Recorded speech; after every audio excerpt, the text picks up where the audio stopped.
welcome to Brain Balance Live, where we come together each week to discuss building those strong connections with our neurodiverse children. Each week, we go over new tools for your parenting tool belt. I am Jessica of Farmer Loves Phonics, a fellow parent and literacy advocate, and this is the lovely Heather Wells, our amazing expert from Brain Balance Centers near you in Texas. She is a therapist, a certified cognitive specialist, and National Autism Summit speaker. Hello, Heather. I'm so excited for today.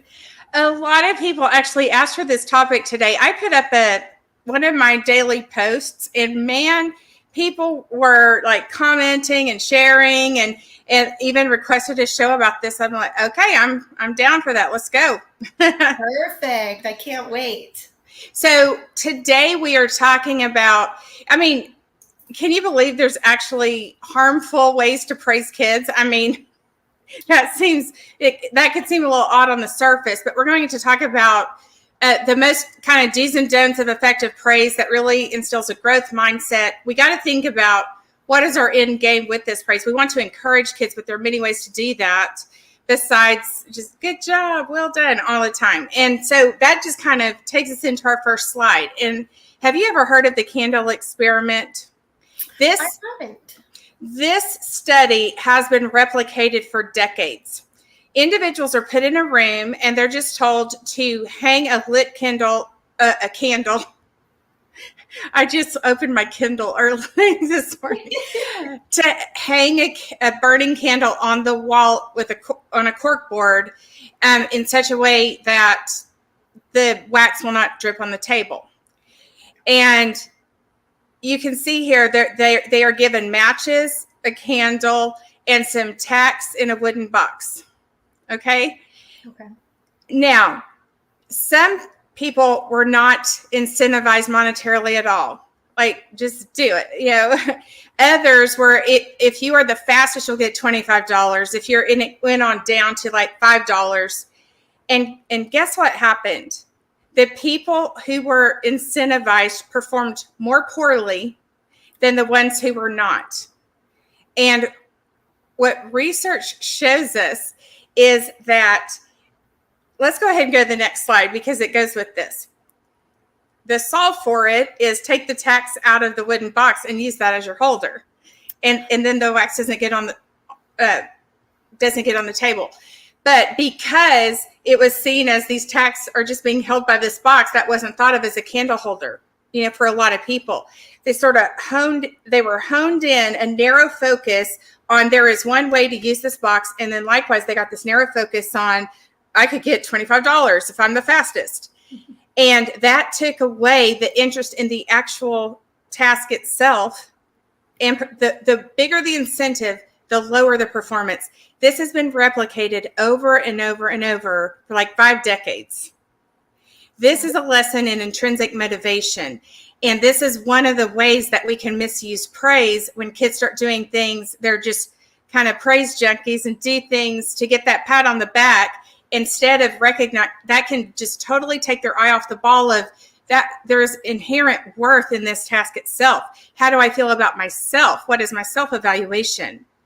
So we do carrot and stick so many times, and that's not to say there's never a time and a place for that. For example, sometimes neurodevelopmental struggles can cause kids to not really know what that reward feel-good center feels like when you achieve something. So using extrinsic rewards so that they get that feeling and just used sparingly. And then they want that feeling again, and then you move it towards more internal and then intrinsic. So this isn't an all or nothing, but we really overuse carrot and stick, and instead of finding ways to engage kids in what they're learning. For example, with math is stupid. When am I ever going to use it? And talk about how how did you calculate how much you need to save before you got that purse you wanted or that video game? That was math.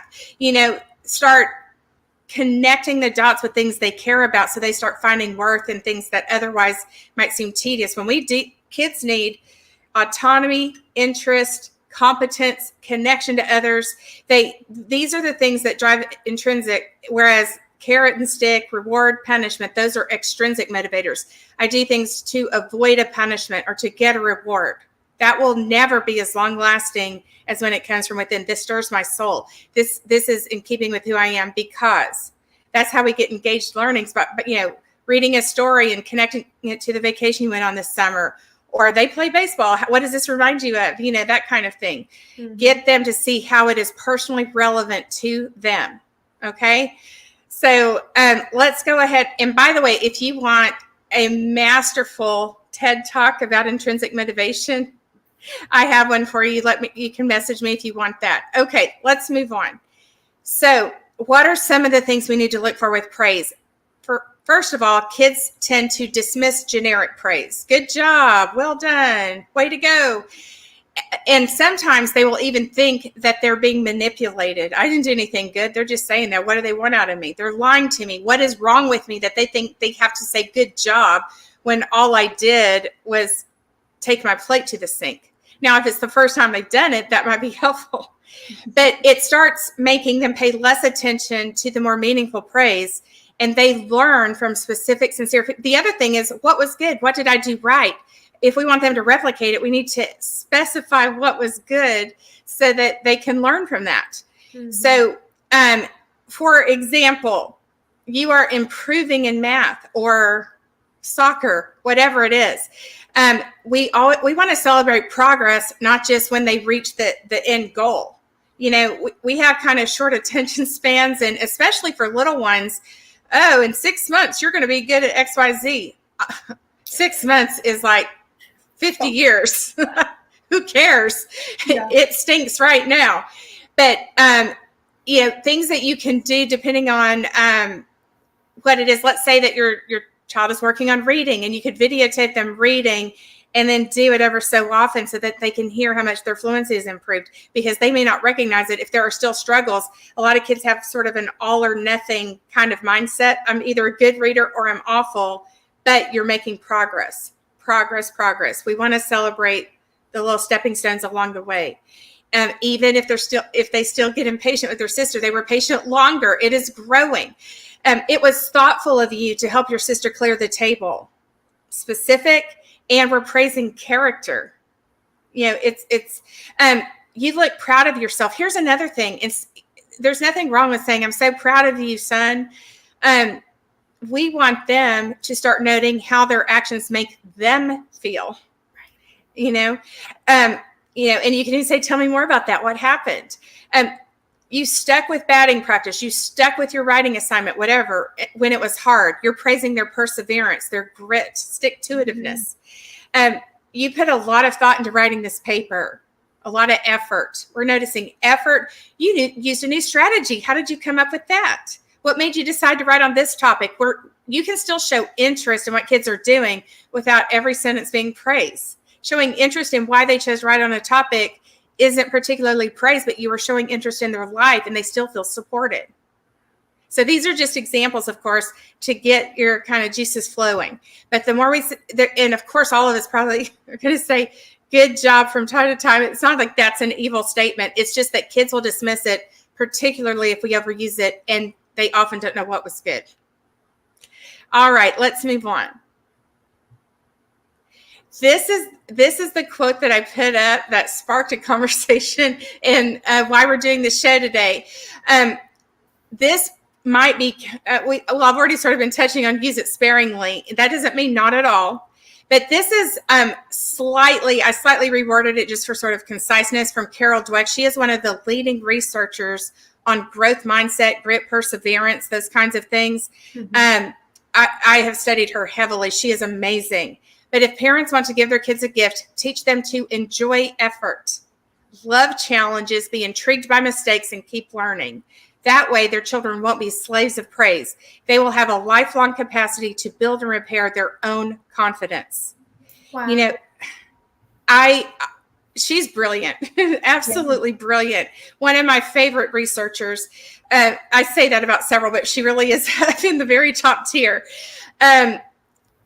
But think about, sometimes kids will feel rejected if we overpraise when they don't have a parade thrown for them, because they remember to clean the stuff out of their desk, or, that's not how life is. Hopefully you do have encouraging bosses and coworkers, But kids start leaning on it. And if they don't get that, what did I do wrong? Right. That kind of thing. They need to know that effort is when we grow.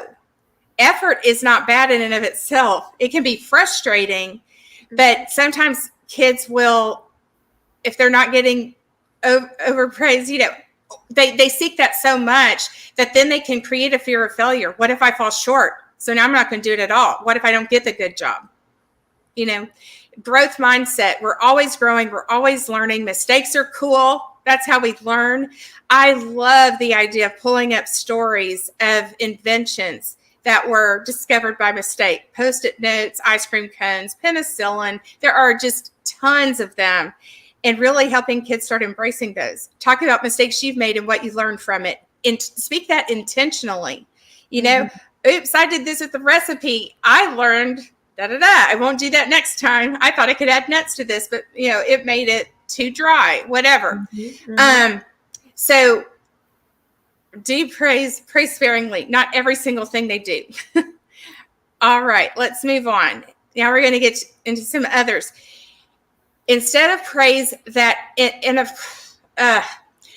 the problem with praising ability, like you're the most athletic kid in the class, you're so smart, you're so beautiful. Number one, when we talk about appearance, kids then sometimes think that's their worth. So then if somebody's prettier, or they might get body dysmorphia and think they're fat when they're not, be self-conscious if they have a pimple.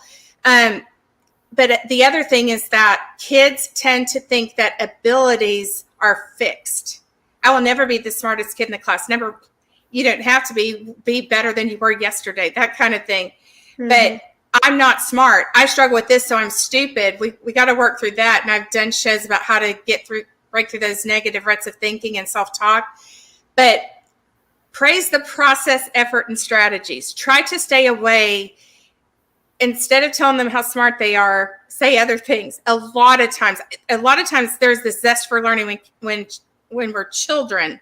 But as we get older, we keep struggling. A lot of kids will start opting out. My parents think I'm smart. That feels good.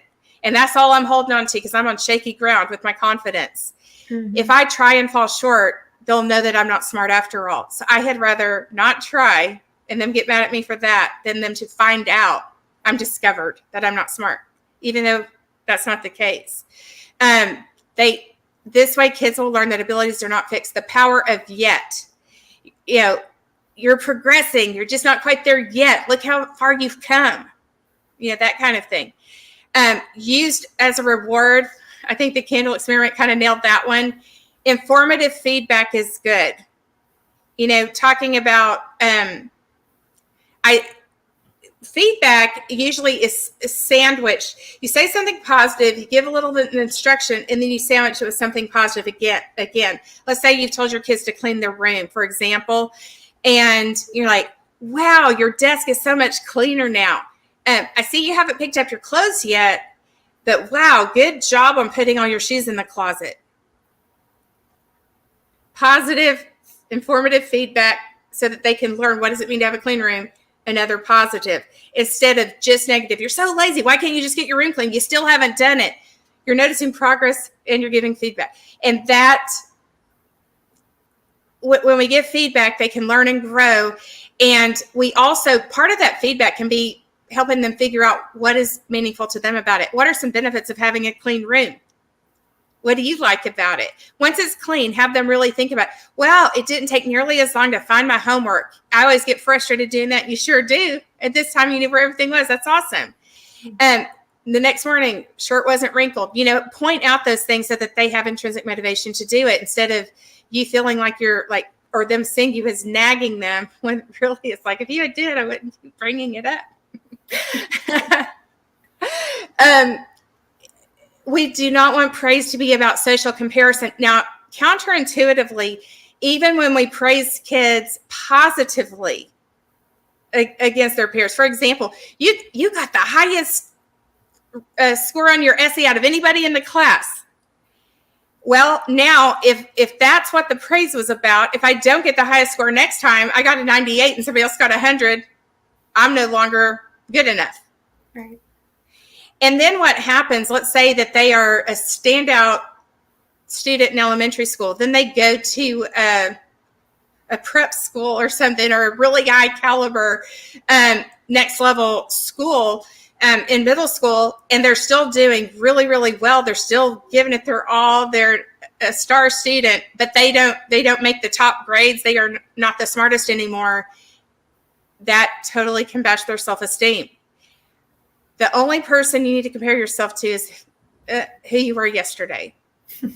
I mean, I love having quotes of the week that you have them posted somewhere, maybe around the dinner table. You sit down and talk about what that quote means to you, how it resonates with you. Kids also, you're learning social emotional expression. You're also understanding that the same quote, based on people's life experiences, personalities, values, are going to pull different things out of quotes. And you discuss it throughout the week, and how, I caught myself and I almost said, but then I remembered that I'm only going to compare myself to who I was yesterday. Just make it a thing for the week. I love that so much. It is, talk about family connection. You could maybe start it on if you have a family meeting on Sunday night to get everybody prepped for the week. What is your quote of the week going to be? Something like that. But personal progress, and it's not just achievement. Remember, that's so important, whether it's setting SMART goals or anything they're struggling with. Make sure to intentionally point that out. Note things out loud to them, so you're modeling it for them, that you've gotten better at, but you still want to grow in. That growth is a win, not just the gold star, not just the 100%, not just the MVP. We don't want our praise to be based on overly low or high expectations. If we set the bar too low, kids are going to think, cool, I don't have to do anything. And it's just like manna from heaven. Mm-hmm. Good job. Way to go, Joey. Or, wow, am I that pathetic that they think they are going to praise me for that? That makes me feel like a loser. Even though that is not the intent you're trying to encourage. If it's too high, I can never get there, so why even try? Or what's wrong with me? Why can't I? And it's so important to remember that especially with the audience I'm talking to, so many parents have kids with neurodevelopmental struggles. And inside one person, you could have a brain of an 18-year-old, a 12-year-old, a 5-year-old, a 13-year-old, depending on what the skill is and what is the thing that you're setting the bar for, and is it appropriate for where they are? That's important, because the expectation has to be developmentally, not just chronologically age appropriate. Realistic expectations, and this teaches them to push themselves. Effort is cool. We talked about that. That is when you grow, minus perfectionism. Perfectionism is more than having high standards. I want to be real clear about this. And another counter, I think I'm saying that word a lot today. Another thing that you wouldn't think of automatically is perfectionism is actually very closely associated with ADHD. And even though it does not seem that way, because maybe their room looks like a tornado, they don't turn in their assignments, that very few people are perfectionistic across the board with every single thing. I think I have a shot at being the best at this, so I'm going to earn approval by being perfect at this. Anything shy of that is not okay, and I'm not worthy. I'm not good enough. But over here, I don't have a shot, so peace out on that. It does not mean that things are organized. It does not mean time management is good. It does. Sometimes perfectionism is other-oriented. I expect you to be the perfect parent, and if you do anything, newsflash, none of us is perfect. I look back on stuff I did, I'm like, man, I messed that up, and I should have known better. Oh, yeah. But it can be self or other oriented. It can be social. It can be academic. If you have kids who are having anxiety and stressing out with a struggle, perfectionism is super tied to anxiety and rumination. And then that can also lead to depression, which leads to more anxiety. It becomes this vicious cycle. Now, here's one that's really good. Instead of evaluative, like, I like how you cleaned your room. I like it. I am the judge. And yeah, maybe you sort of are because you're the parent and you have more say maybe in how certain things go. But instead of that, your room is so clean. What do you notice about, instead of I I've talked about using I statements before, but that was in the context of boundaries. I feel this way. What do you think about us trying this? Instead of saying, you were rude to me. That is accusatory, and I am going past a boundary and saying that person is in charge of my feelings. No one is in charge of our feelings except for us. So there are times for I statements, husband, wife, spat, parent, child, when we don't want to tell somebody else, you made me feel this way. I feel blah, blah, blah. My perspective is this. That's good. But when it comes to praise, instead of saying, I like how you blah, blah, blah, we want to teach them to internally evaluate. What do you think about what your room looks like? What do you think about this worksheet? Did you give it your best shot? That is so much better. Encourage them. Keep going. Wow, you're putting in good effort, even when it's hard. How do you feel about it? Okay. All right. Moving on. And this isn't necessarily praise necessarily, but what are some encouraging phrases during struggles that go along with really teaching and instilling a growth mindset? This is tough. I admire your perseverance. How often do we tell our kids we admire them? I admire how easily you make friends. Sometimes I feel kind of shy, that's really helpful for them. Or when you ask for their advice on something that's child or teen appropriate, of course.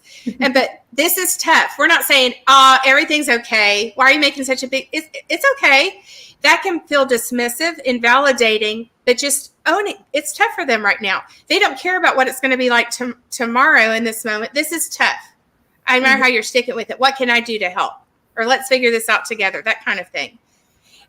Depending on age and everything, it's really good to have conversations about comfort zone.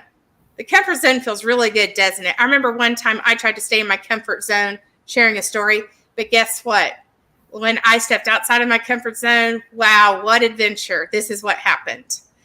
Although this doesn't make things easier right now, I can tell you from experience that going through valleys helps us appreciate the mountaintops.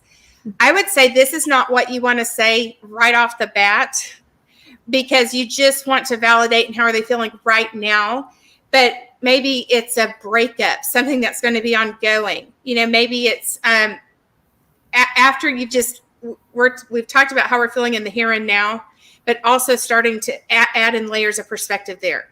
And that it takes the sun and rain to make a rainbow. Something beautiful will come out of this. How much hope is there in that? What is an example you can give of a blessing that came from adversity? Mistakes help us grow. What did you learn?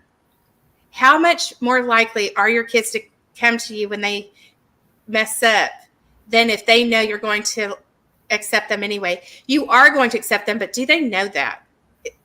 So many times it's so evident to us, but it might not be. We may need to explicitly state these things to them. What part of this is in your control? One of the best things we can do is help, and I've even recommended before, like even having them draw a circle on a paper, because this really, the visualization of this is helpful. Have them write inside the circle the things that they can control. My thoughts, my attitude, my response, my values, who I choose to be friends with. What are the things I can't control? What other people say, what other people do. And then that is the first step of problem solving. And that is very empowering. Kids often feel that they're not in control of any part of this. But yeah, but it's because they're focused outside that bubble. Let's look inside. Now, how do we want to tackle this? And when you're doing that, you are growing autonomy and competence. And that goes right back to intrinsic motivation that we led off with. And that keeps them motivated to keep growing. And the power of yet. There are a couple of books. One is Y is for Yet, and one is called The Power of Yet. There is a ton of research about how powerful that word is, because you're acknowledging the struggle. I know this is hard right now. You're just not quite there yet. Those two books are fantastic. I really recommend them. Adding the word yet to a lot of sentences takes them next level, makes them much more effective. I love that. That's great. All right. guess that rounds it out. I got a couple little growth mindset graphics here for everyone. I love that. Those are wonderful. I love the flower growing. That's gorgeous. Well, thank you so much, Heather, for all of the amazing information that you shared with us today about praise. I know I learned a lot of things that I'm going to try in my house with my own children. And I think a lot of them can even apply to adults as well. I think I'm going to try that circle drawing that you suggested. Yeah, that's good for all of us, I think. I think adults can definitely benefit from that as well, because we do tend to focus on things out of our control instead of what's within our control. So I'm going to steal that one for myself. Well, these are all the ways that you can reach out to a Brain Balance Center near you and to reach out to Heather as well. She's always checking the inbox for all of your questions, and maybe it'll spark our next topic, like today's topic was sparked by lots of comments. Heather, do you have anything else you'd like to add today? I would just say that for anyone who's interested in getting on the weekly newsletter, I send out a newsletter full of all kinds of tips and tools. Thank you, Tony. Good to see you. That man has the gift of encouragement. But just shoot us a message and we can get you added. It just goes out once a week. We don't blow you up, but it is just chock full of evidence-based strategies, tips, techniques, activities, just to help kids and adults thrive more fully. That's wonderful. So grab the newsletter if you need it. So thank you for joining us, everybody. We will see you next week. Thanks, everyone. Have a great week. Bye.